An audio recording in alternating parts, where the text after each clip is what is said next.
Resterà chiusa fino a data da destinarsi la statale Alemagna, interrotta nel tratto tra Nove e Fadalto Basso da due frane.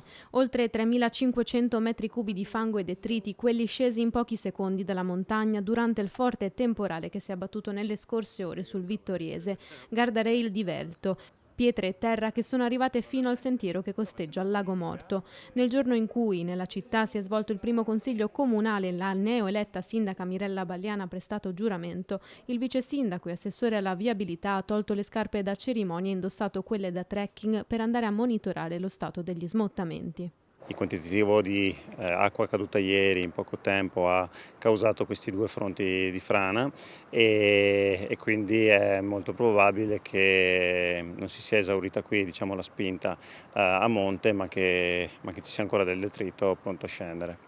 Due infatti i fronti in cui la montagna ha ceduto, uno a poche centinaia di metri dall'altro. Miracolate alcune famiglie che erano a bordo delle auto che hanno fatto in tempo a schivare la frana. Questo è il primo fronte di frana che è colato e che ha impedito ad alcuni automobilisti di poter proseguire lungo la strada e per fortuna questa volta non ci sono stati nessun incidente, nessun ferito, quindi dal punto di vista della sicurezza tutto è andato a buon fine. Strada chiusa immediatamente da ANAS che continua a vigilare l'Alemagna, ancora troppo presto per calcolare i danni e sapere quanto tempo ci vorrà perché la strada possa essere nuovamente percorribile. Tratto, quello della statale 51, terminato di asfaltare solo la scorsa settimana.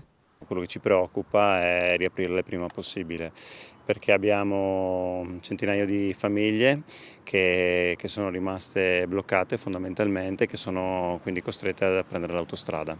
Come amministrazione adesso cercheremo di capire se vi sono delle possibilità, quantomeno per rimborsare i residenti del costo che sono costretti a sostenere dal punto di vista autostradale.